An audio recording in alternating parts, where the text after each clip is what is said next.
Hi, I'm Jasmine, and this is Not Another PD. It's for helping professionals who are tired of theoretical training that doesn't translate to the work you actually do. Here, we talk boundaries, leadership, systems, and how to protect your well-being while doing complex work every day. I'm so glad you're here. Episode 26. Welcome back, everyone, to Not Another PD. Today, we're discussing national registration for social workers in Australia.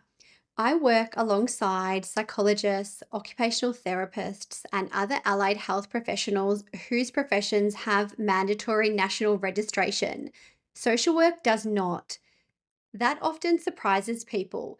So, technically, here in Australia, anyone can call themselves a social worker. To put that into perspective, imagine booking an appointment with someone who says they're a cardiologist or a gynecologist only to discover they're not qualified or regulated in that field at all. You would expect that title to mean something, that there's standards and oversight. So, why should mental health and allied health professions be any different? When someone seeks support from a social worker, particularly in vulnerable circumstances, they expect training, accountability, and professional regulation. Without title protection, that expectation is not guaranteed here. So, today we're unpacking what national registration actually means, why it's being debated at the moment, and how it connects to professional recognition and workplace accountability. And today I'm joined by Brooke Kooymans. Brooke is a social worker with more than 25 years' experience in complex disability, rehabilitation, and community based practice. She is the founder and director of a disability specific organisation that she has owned and managed since 2004, providing specialist social work, case management, and support coordination services. Brooke recently completed a PhD examining community based social work practice within disability systems with a focus on the policy practice nexus in acquired brain injury and complex rehabilitation. Her professional work centres on disability, complex case management, and navigating the interface between health, disability, and insurance systems. She has also held national governance roles within the Australian Association of Social Workers, AASW for short, and remains actively involved in professional advocacy, particularly in strengthening the role of social work in disability and progressing national registration for our profession. Brooke, thank you so much for being here. Thank you for having me. Oh, it's my absolute pleasure. And Brooke, with over 20 years working in acquired disability, catastrophic injury, and complex rehabilitation, why does national registration matter to you? Well, for me, national registration really comes down to protection, recognition, and accountability for social work. So, I've spent more than 2 decades working alongside people who've experienced catastrophic injury, predominantly acquired disabilities, and those people whose lives have been changed in a particular instant because of the accidents that they've had. So, in those situations, social workers are often navigating these incredibly complex systems. We're supporting these individuals and families through trauma, grief, identity change, funding systems, legal processes, etc. And our work sits right at the intersection of health, social policy, and that community life for these people. When we're working in these environments, when I've worked in these environments, the level of our responsibility is so significant. Our decisions as social workers influence safety, access to services, long term well-being, and sometimes very vulnerable moments in these people's lives. Yet, unlike many of our allied health colleagues, such as psychologists and occupational therapists, who we're quite commonly compared to, social work in Australia does not have national registration. So over time, that's become increasingly difficult to reconcile, and it's clear to me that national registration is absolutely necessary for our profession. this topic of national registration for social workers is particularly important right now. And I'm not sure if you're aware, Jasmine, but following the Dawson review of the National Registration and Accreditation Scheme, which is called NRAS, the Australian government has begun progressing work for a new regulatory model called the Integrated National Registration and Accreditation Framework. And the purpose of this framework is to modernise how health and human service professions are regulated in Australia. And that's going to include all allied health professions, including social work. And one of the key findings of the review was that the current system is an all or nothing system under APRA. So professions are either fully regulated under APRA or they're not. And we currently sit in that not section of that. So the review found that this approach doesn't work across a wide range of professions and that are working across health and disability and aged care. So in response to the review, there was a recommendation of this integrated framework with 3 tiers of regulation based on the level of risk to the public. The first tier is full national registration, which is commonly experienced by psychologists, OTs, etc. So that's going to be similar to the APRA model, where professions that have high levels of risk to public safety will be included. There'll be a second tier that's a lighter national registration model for professions that still requires some form of oversight, but not the full regulatory model. And then there will be this third tier where people just align with the National Code of Conduct and there'll be minimal safeguards in place for public with those particular professions. So importantly, what this means is that the future conversation is no longer simply about whether a profession will be regulated or not. What we're hearing is that it will be a question of how a profession should be regulated and at what level. So for social work, this makes the current moment particularly significant. So as governments develop this new integrated framework, which they've said they'll be doing over the next 6 months in the lead up to the end of June, that social workers need to be part of this conversation about where our profession is actually going to sit in this new regulatory framework. So if we're not actively contributing to that discussions or decisions about our profession, they will be made without us being there. So that's why national registration for social work is such an important topic right now. Thanks so much, Brooke. And I know that a lot of social workers are not always aware of what's happening as well. And that's why it's so important to have this conversation. And what does it mean, I guess, that social work is not already included in, say, APRA, for example? Yeah, so what does it mean that social work is not included in APRA? So the National Registration Accreditation Scheme, so NRAS, that is a national system for regulating the professions, and this was introduced in 2010, and it's really important to understand the background, to understand why it's important to understand what it means for us that we're not included. So APRA was introduced in 2010 after recognition that the previous model that they had, which relied on all these separate state and territory-based registrations of professions, that was fragmented and inconsistent, and it wasn't working. So under that earlier system, each jurisdiction had its own regulatory arrangements, it had its own standards, it had its own processes, it created duplications and different oversight across the states. And there were also challenges for practitioners who were sort of living on borders or doing work in different states between like Queensland and New South Wales, where I am, for example. So the government decided that was not working, and it set up NRAS, and this replaced the disjointed approach with this single national framework, which is now regulates all the allied health professions across Australia.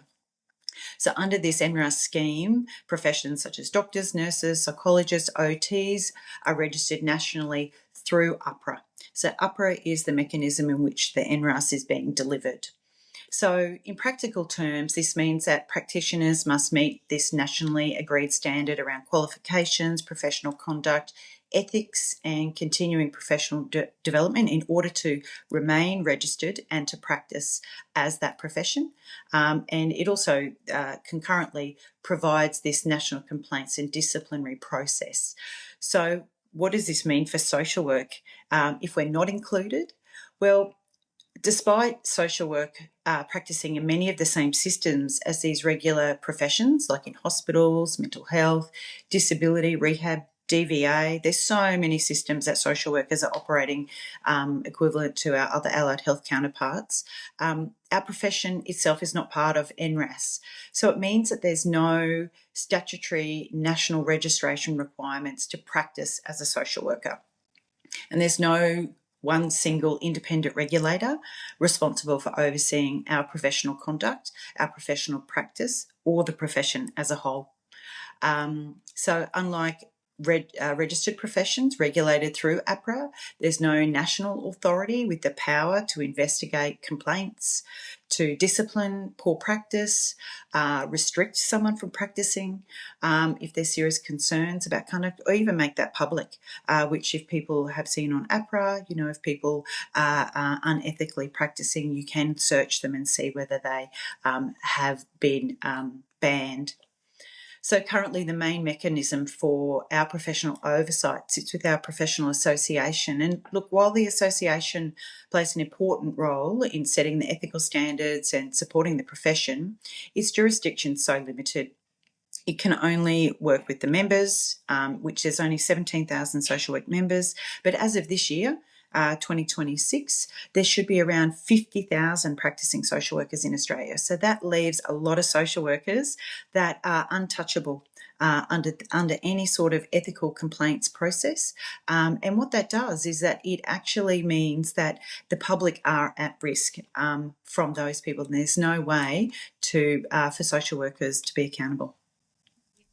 That's so troubling to think, because as you mentioned earlier, Brooke, us, as social workers, we are employed supporting the most vulnerable clients, like your vulnerable client group, and I myself have worked in frontline child protection. If you think about the risk to the most vulnerable clients, if there's no national registration, and I myself was in a social setting once, meeting a few people, and in that social setting, and you say, "Oh, what do you do for work? What do you do?" And someone said to me, I'll never forget this, "Oh, I'm like a social worker."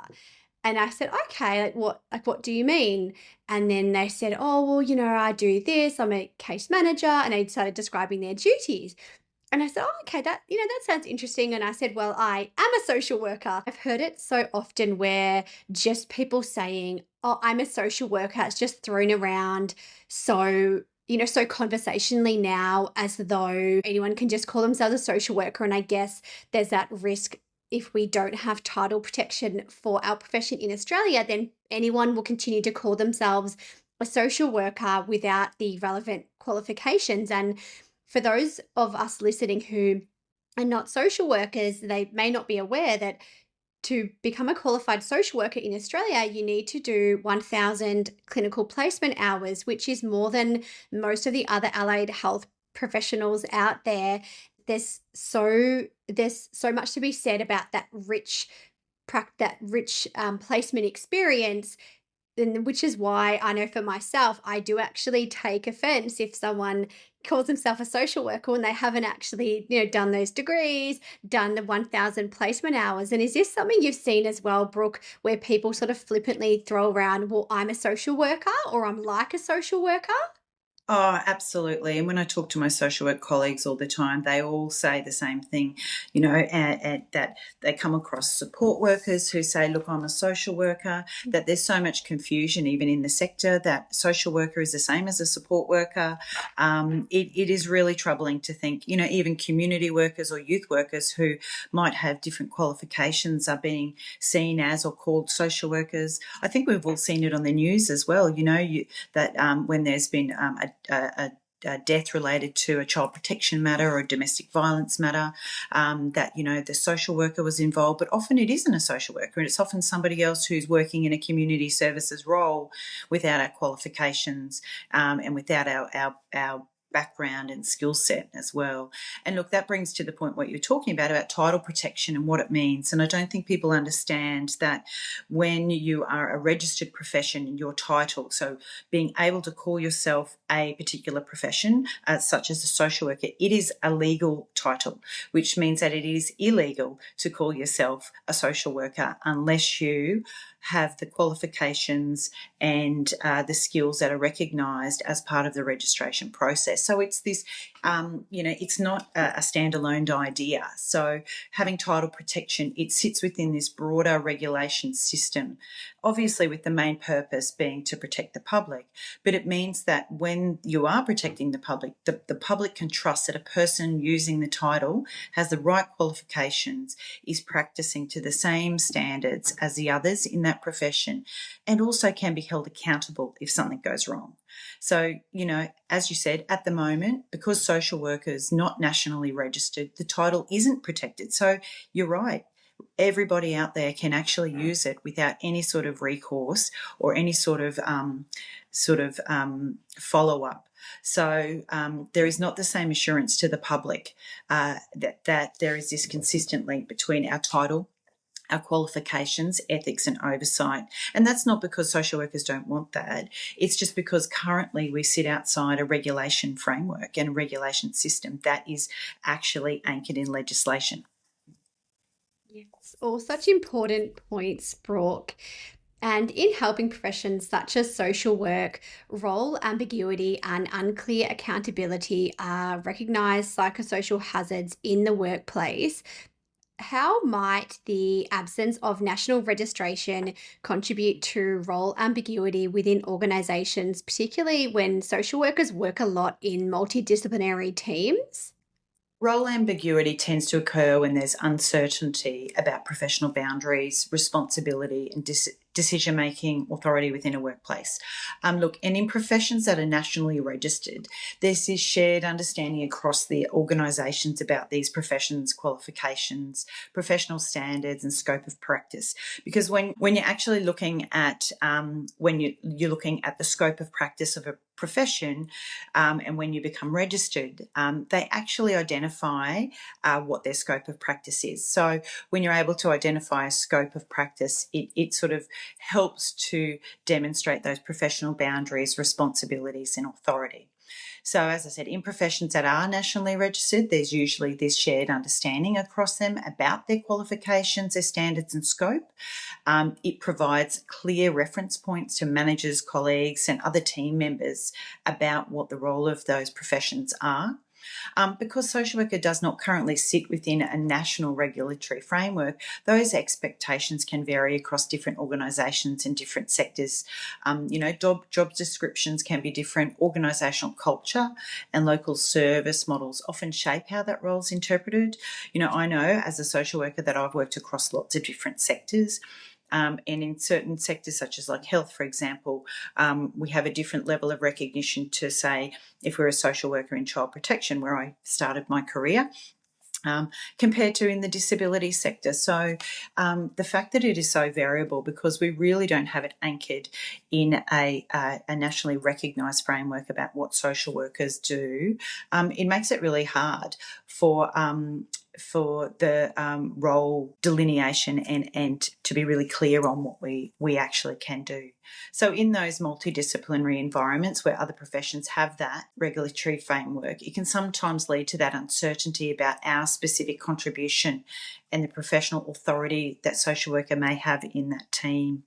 I've experienced that myself when I used to work in multidisciplinary teams. And that ambiguity can place additional pressure on the particular practitioner themselves, particularly when they're the only social worker in the team. And they can often contribute to those psychosocial hazards that we're talking about around the unclear role expectation or devaluing the role of social work in comparison to our other allied health counterparts. I certainly know that that we can be seen as the lesser profession. Yes. When we are compared to others, because they say, oh, well, you're not in APRA, so we're deemed or seen or viewed to be more almost like a paraprofessional as opposed to being accepted as a full allied health profession. So, and that's really hard for social workers who work just as hard. Like, you look at how the educational standards and framework for all the other allied health professions, physiotherapy, OT, speech pathology, dietetics, even pharmacy, for example, all of those professions, they all have 4-year bachelor qualifications with a component of practical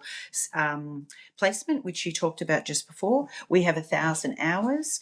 So do the other allied health professions, but it appears that we're still not recognised as worthy or as valuable as those other allied health professionals within those teams. Yes, absolutely, Brooke. I was recently talking about it on another podcast episode I did recently, specifically on psychosocial hazards. And I actually use the example of when I was working in a school, so as a school social worker, and I was working in a multidisciplinary team with a youth worker, a counselor, and a psychologist. Everyone else in the team, in the school, everyone else had really clear job title, that's clear scope of practice. Often even leadership didn't really know where I fit as a school social worker. There was kind of just like, oh well, if we're short of someone, or you can just like assist in these areas, but it was really unclear. So, Brooke, there are different perspectives among our social work colleagues, and some are definitely for registration, as you and I are, but then there's some concerns that other social workers may have around national registration. What are some of the concerns or hesitations that social workers may have around national registration? Look, I agree. There's certainly different perspectives across the profession around social workers being registered, and it's important that those concerns are acknowledged and thoughtfully considered. When I was sitting on the ASW board, I was on the board for 7 years, and for every single year that I was on the board, national registration for social workers was our priority.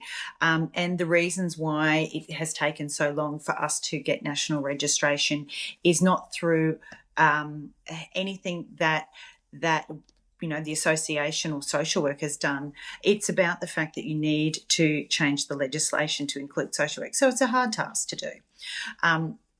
But with that though, the national registration has always been on the cards. And as I said earlier, there's 17,000 members of the ASW and 50,000 social workers overall. But the thing about social work is that we are such a broad and diverse profession. And with that brings the different perspectives across our profession about whether we should sit with an allied health framework under APRA or whether we should look for something completely different. And look, I know that the diversity of practice is one of the main things that people really get concerned about, but you've got to think that the main reason social workers are practicing is to serve. So we're there to serve our groups, which are directly individuals, it could be communities, it could be organisations. But at the end of the day, we are there to add value. We are there to improve quality of life of people and communities. And, I understand that other work areas such as policy development, academia, research, community development might feel that they're not frontline workers like myself in the disability sector. But really, they all lead to the same thing of improving quality of life for people living in their individuals and their communities. So I do believe that we all are working in the same direction. So that diversity of practice, though, is one of the reasons and one of the different hesitations around national registration, because some social workers feel that it won't capture the type of work that they do. But when you look at the 50,000 people who are social workers, a significant number, I would say over 75% of those are frontline practitioners. There is some research around the numbers that was submitted as part of the application to the federal government around registering social work, the most recent one that was done in September last year. So the numbers are significantly high, and we need to make sure that the idea of what it's about, which is about protecting the public, making sure that we have a strong profession for the future, is always at the forefront. So I don't think it's going to be a disadvantage to anybody, any social worker, by being registered. And also the way in which the registration under APRA and the sort of framework that people are bound by can be written in collaboration with the professional association. The Psychology Association does that. So it's not going to alter the way that our code of ethics is or our practice standards are, which does cover all of our social workers operating in lots and lots of different areas. It just gives us a framework to sit within that is nationally recognised. It's also interesting to note that I did some research around other national frameworks for professions. There's no other professions across Australia that have a national framework. Only the allied health professions do. So you think about accountants, you think about lawyers, you think about engineers. There is no national framework. This is the only national framework for professions, and it sits in NRAS, under APRA. That is really important. I think there's also some other concepts or differing opinions or perspectives about whether it should actually sit at a state-based level. Now, we all know that South Australian Registration Board has been set up for social workers, and that was started some years and years ago after a very tragic event in the child protection sector. Their government made a decision that social workers needed to be registered in that state as in order to protect the public and to actually build this framework that we've been talking about today. But unfortunately, that only captures and covers the people within South Australia. And it's not really relevant to all of us out here who aren't in South Australia. I sit in Queensland. It doesn't help me or it doesn't assist me as a social worker, and it doesn't assist all the other social workers as well.